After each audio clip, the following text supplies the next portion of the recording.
Hello everybody, how is everybody doing today?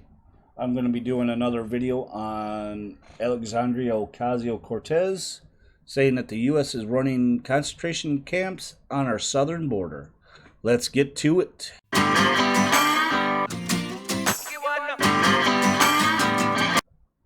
All right, everybody.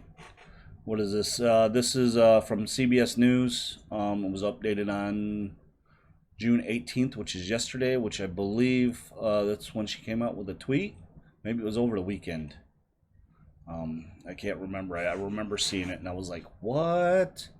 So, anyway, Miss Cortez went on Monday night on an Instagram video saying that we are running concentration camps, and her viewers flooded the feed with comments, And let me get out first by saying, I am not trying to attack Miss Cortez in any way. It's just I'm trying to give a different perspective on stuff she might not be aware of.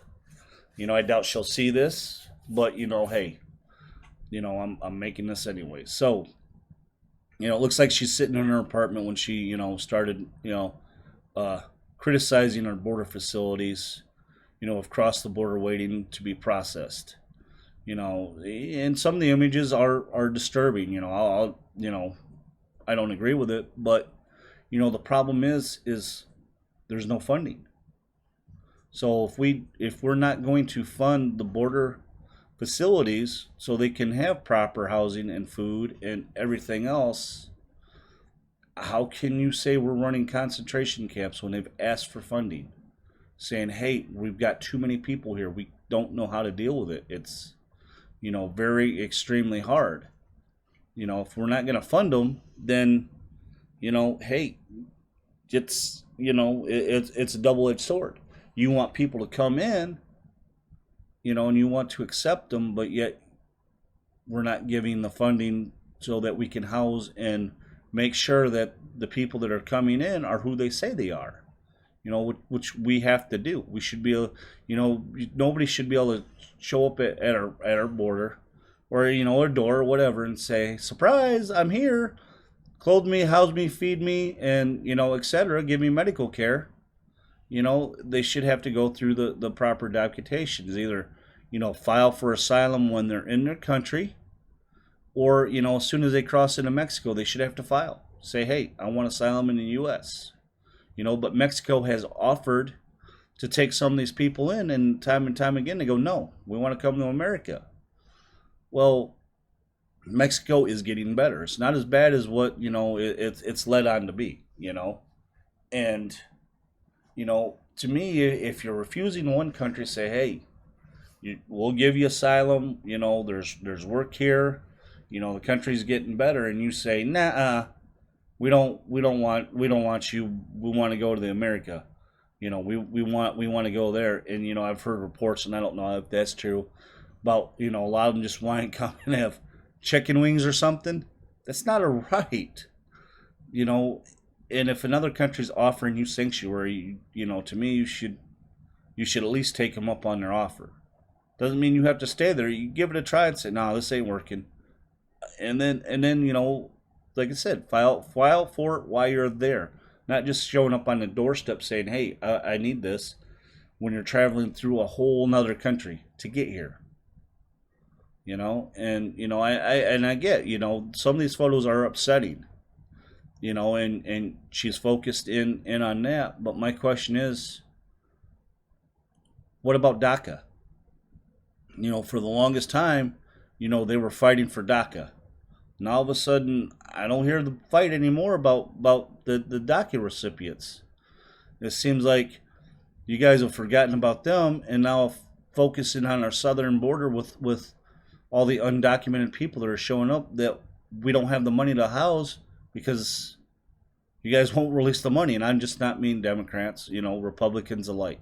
Nobody's releasing the money so that we can actually, you know, make improvements.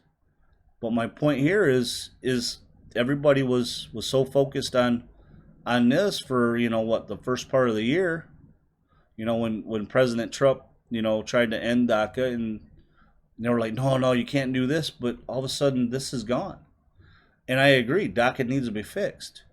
I think if all the DACA recipients, if you fulfilled everything that you were supposed to do, then there should be a pathway to citizenship for you.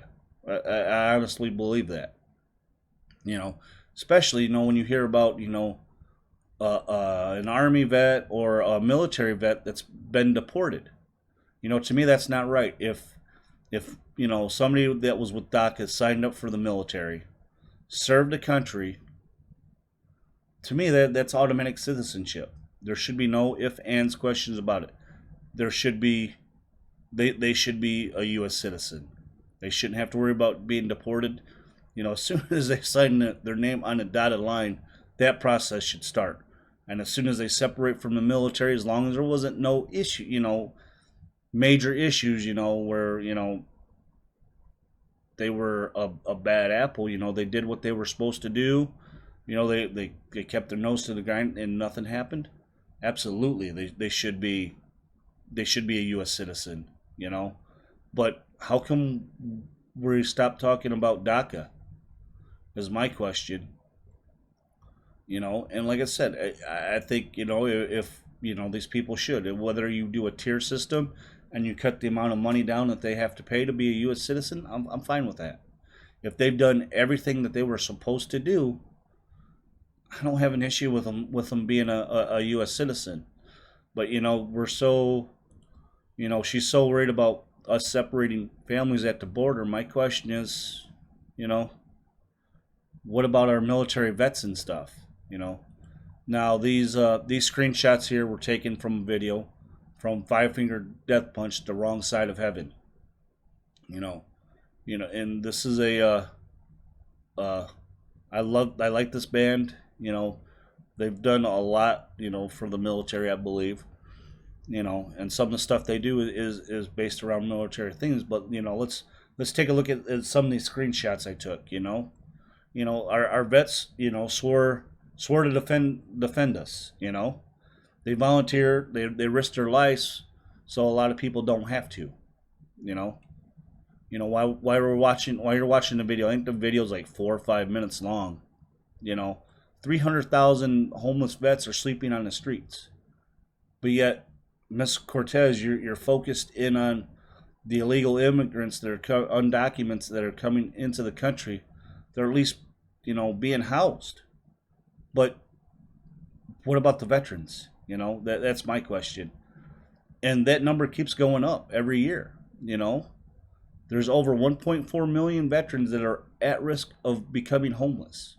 Where are their help? Where are we at? Where are you worried about them being separated from their families at? More than 65% of the homeless veterans served this country for 3 years. That's insane. This should not be happening. That's just insane to me. That's not right. But yet we're focused in on the undocumented, and we're forgetting about these people. They gave everything, yeah. And we're failing them. Democrats, Republicans. If you're calling yourself a socialist, Democrat, socialist, or whatever, you're failing them. And the soldier doesn't know why.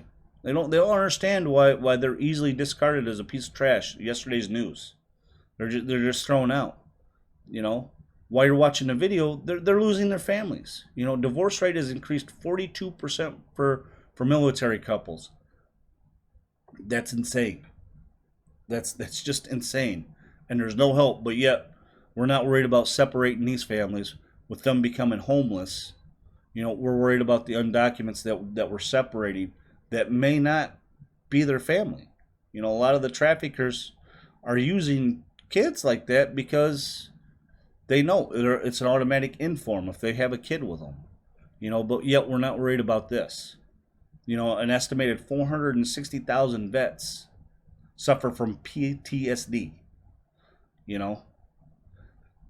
And I believe Ms. Cortez said that, when she was looking at healthcare stuff like that, that she was like, yeah, the Veterans Administration is the way to go. But yet they can only serve a fraction of our vets, which is 460,000. So if we can only serve a fraction of them, how is something like that going to service a whole country. If you put a model together like that, if they can only do a fraction, you know, we have vets that are roaming the streets helpless. There's no thought of that. They're separated from their families, but you don't care about that. That's insane. We're worried about undocumented people that are traveling thousands and thousands of miles to come to this country and then get separated from their family while we find out who they are. But yet we're not worried about a veteran being separated by his family. And these guys are spending at least 6 years on the streets. That's insane. A veteran should never have to spend one single day of his life on the street homeless. Why are their sacrifices going unappreciated? Like I said, they're being discarded. Like a piece of trash, and that's not right. Not right at all. Why you're watching this video. Like I said, this video is like 4 or 5 minutes long. They're not getting any help. Nothing's getting done for them. In the time it takes to watch this video, a vet took his own life. Nearly 5,000 vets die by their own hands a year. That's, one veteran every 2 hours. We're not worried about separating them from their families. Why? That's my question for you, Miss Cortez, is why are we focused on the undocumented people here when we have vets that are in real need, but yet we're not worried about them? You're worried about the undocumented people that are coming here. They're just showing up, knocking on our door, saying, "Surprise, I'm here, take me in." And we're failing we're failing our vets. To me, that's not right. And, before we take care of somebody else, we should take care of our own, especially the people that are serving this country, going and, trying to defend the country or defending,